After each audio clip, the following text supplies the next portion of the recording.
Broadcasting from Detroit's Cass Corridor, it's The Metro on WDET. I'm Tia Graham. And I'm Robin Vincent. Today on the show, every line in a budget tells a story. Who we help, what we protect, what we decide can wait.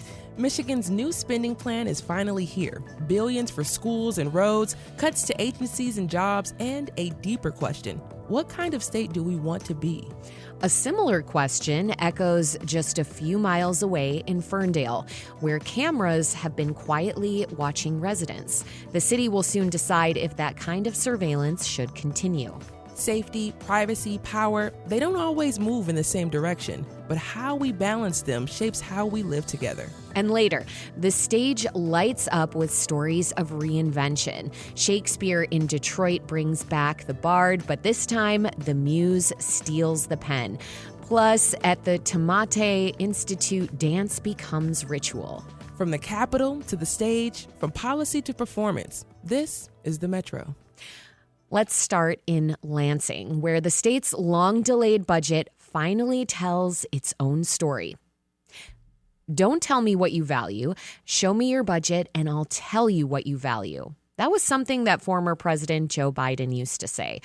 What he meant was budgets aren't just numbers on a page. They represent the things that we prioritize, the stuff we want expanded, and the work we want to shrink.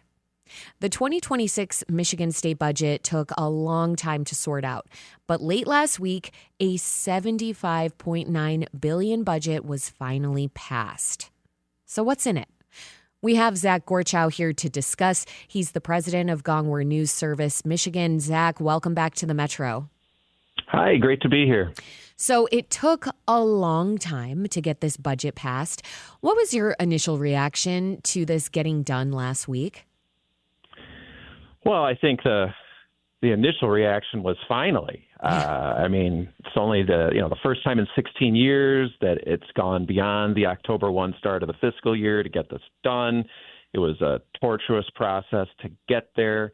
But in terms of the actual content, my number one takeaway was the governor got the road funding plan she's been seeking since she became a candidate for governor back in 2017. It's been a long, winding road to get there. And there's, obviously in the context of a budget that, depending on how you calculate it, is $75 to $85 billion, it's one small piece. But that was really my big takeaway is that she got that road funding plan. I mean, when we think about Michigan's economy, it looks a lot different now than it did 5 years ago. And so this has me wondering, EV jobs, federal investments, climate goals. Do you think this budget acknowledges those transitions, or are we still patching old systems or patching old roads? Well, that's a very, very good question. So I think this was a let's just make it work budget. This is not a budget that radically changes state systems. The Democrats, when they had full control 2 years ago, really changed the budget to start funding things that they had been hoping to fund for 40 years, but hadn't had the power and control to do that. Certainly going into this year, the Republicans, who had retaken control of the Michigan House last November, had hoped to upend a lot of things. The budgets that they passed would have been significantly upending state practices, for better or for worse, depending on your point of view. But because we have a divided state government with a Democratic governor, a Democratic state Senate, and a Republican House, this was never going to be some sort of radical or big change budget. Everybody, the classics, the old saw of everybody had to give a little. The Republicans had to concede, most of these sharply conservative changes they wanted to make. The governor and the Democratic Senate gave up a lot of funding increases that they wanted. So it's not a steady as she goes budget in that sense. But, to answer your question, no, I don't see this as wow, this is really adapting to the future or something like that. Let's stay on the topic of Republicans versus Democrats here for a moment. I'm wondering in general, what are Republicans most happy about from this budget? Well, they're making a big push that they helped address waste in government. We hear this all the time from Republicans at the local, state, and federal level. Waste, fraud, and abuse. We want to take on waste, fraud, and abuse. And they made a big push on the number of employees the state can hire.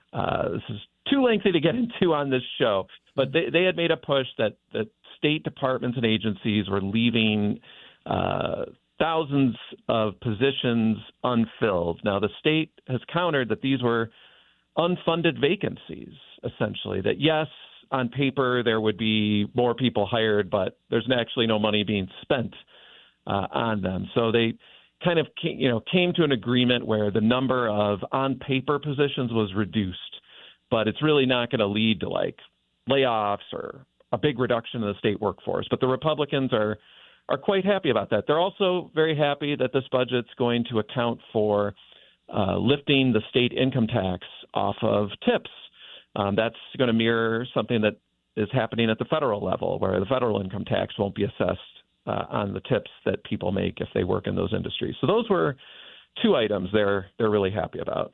Okay, let's stay on the topic of cuts in relationship to Republicans. So there were big cuts to the Department of Labor and Economic Opportunity, specifically the Strategic Outreach and Attraction Reserve, or the SOAR Fund, was axed. And that fund was meant to give corporations subsidies to create jobs in the state. But it had a really shoddy record. What is Michigan's strategy now for creating jobs? That's a great question. It's a question that everybody is asking. Last week, as it was basically acknowledged that this SOAR fund was going to die. I mean, it's safe to say maybe the only person left in Lansing who liked the SOAR fund was Governor Whitmer. It really had become a bipartisan boogeyman that nobody liked other than the administration. And so it was allowed to die. There had been $600 million in state income tax revenues funding it almost on an annual basis. But no one really believed in it anymore, this idea of just handing out giant bags of cash to corporations to get them to either come to Michigan or stay in Michigan or expand their existing operations in Michigan. And no one really knows what comes next. We do know that for going on 40 years, the state of Michigan has had some tool or tools to attract businesses. It's changed probably 4, 5, 6 times. And we don't know what the next chapter is, but it was something that last week after the budget passed, folks agreed like this is kind of the next thing we need to work on here. There were also big cuts to the Agriculture, Climate, and Environment departments, as well as to the Treasury and Regulatory Affairs departments. What do you think might be the consequences of those cuts? Well, I think we should caution here that a lot of these, kind of quote unquote cuts were the elimination of one-time projects in the prior year budget. So on paper, it can look like, oh my goodness, this department just got axed like hundreds of millions of dollars. Like that happened in the Department of Labor and Economic Growth, and it happened in others. But in the prior year budget, there were large amounts of money spent on infrastructure items that were one-off kinds of things. So there's not a lot of what I would call operational cuts, meaning what you're getting at, where they said, we're getting rid of this program. Okay. I'm not saying that there's none of those, but it's pretty sporadic. I mean, I think that's where the governor and the Senate kind of stood their ground and said, we're not getting rid of critical operations. We're not doing that. But there was a lot of these kind of one-off, one-time projects or funding to nonprofits to carry out a specific role that did get axed. And, I think what's safe to say is there will be a lot less of, in fact, hundreds and hundreds of millions of dollars less of these big infrastructure one-off projects like we've seen in the past. And at the same time, we're likely losing a lot of money from a federal standpoint when it comes to infrastructure projects as well. So this could hit Michigan in more ways than one, no? Well, it's true. I mean, the Federal Infrastructure and Jobs Act, those funds I believe, are going to be exhausted pretty soon. But, I mean, this is where I think why the governor was so insistent on getting an increase in road funding, which we should also note benefits not just roads, but also public transit, that the state, as many people remember, sold $3.5 billion in bonds back in 2020 to really provide a huge, quick infusion of cash into road construction. Everybody's seen it. Like every freeway in the state, it seems like, is under major reconstruction. But those funds are exhausted now. And so absent new funding, there was going to be a severe drop-off in road work. And so that's the whole point of this road funding package is, depending on how it all turns out, somewhere between, $1.4 and $1.9 billion more a year is going to be put into the system to prevent a fall off in road construction and infrastructure work.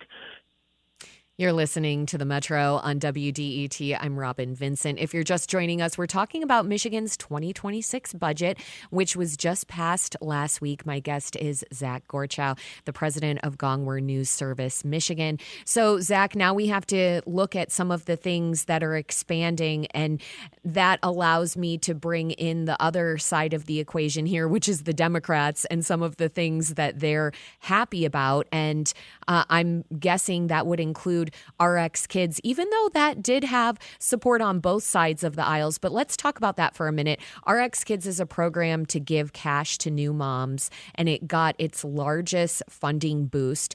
Should we expect to see that program expand to more places throughout Michigan, or is it just going to be preserved in the places where it exists already in the state? I have to admit I am not up to speed on all the details of that, but it is a significant expansion. It's not going to be means tested, meaning anybody can qualify for it regardless of income. And that is absolutely something the Democrats are very happy about. The Senate Majority Leader, Winnie Brink, a Democrat from Grand Rapids, this was an item she championed, and it didn't materialize until the Thursday that the budget started to finally move. So it was a late comer, but I think very indicative of just how much goes on behind the scenes that we don't know about until the moment the budget is about to pass. So that's something they're very happy about. This is not an expansion, but certainly the governor and the Democrats are very happy about the preservation of free school meals for everybody. You'll recall a few years ago, at the governor's behest, the existing free and reduced lunch program, which was for students who qualified under federal income requirements. It's been around for many years. That was expanded to everybody. Didn't matter what your income level was. That it wasn't going to be reduced for some people. It was just going to be free for everybody, and that's preserved in this budget, and that's something the governor and the Democrats have talked a lot about. Speaking of students, Zach, as briefly as you can, how would you categorize what this budget means for education, K through 12 education in the state? I think it's steady as she goes. No real drastic changes. I think the school districts are a little raw about how long it took. They're going to have to put Humpty Dumpty back together a little bit because their fiscal year started more than 3 months ago. There's some concern about how the state is funding the retirement components in the education system. But, overall, there's an increase in funding, but probably just enough to deal with inflation, nothing like game-changing. Zach, again, this budget took a really long time to pass. It exceeded deadlines and was delayed a lot. And some might say this wasn't just about partisanship, that it was about priorities. When you look at who benefits and who loses, tell me this. What story does the budget say about Michigan's values heading into an election year? That's a great question, and it's a deep question. So I'll have to think a second on the answer. I think it is reflective of a divided government that it took a long time to deal with because you had a new House Republican majority that wanted to flex its muscles, and you had the remaining Democratic components that did not want to give up the gains they feel they've made in the last 2 years. So that was sort of the overall structure of it. But I think as I looked at it, it said to me, when you have a divided government, you're going to have kind of these no big changes. And I think overall, if you were to look at the general structure of the budget, the funding levels, I think it's more of a Democratic-friendly budget. And that makes sense because they have two of the three legs of the stool, as we like to say here in Lansing. The Republicans, for them to have a budget more to their liking, are going to have to win back and either keep the House and either win back the governorship or the Senate or both and win all three to get more of the kind of conservative Trump-style budget that I think a lot of them would want. That is definitely not the case with this budget. Zach Gorchow is the president of Gongwer News Service Michigan. Zach, thanks so much for joining me on the Metro. Great to be here.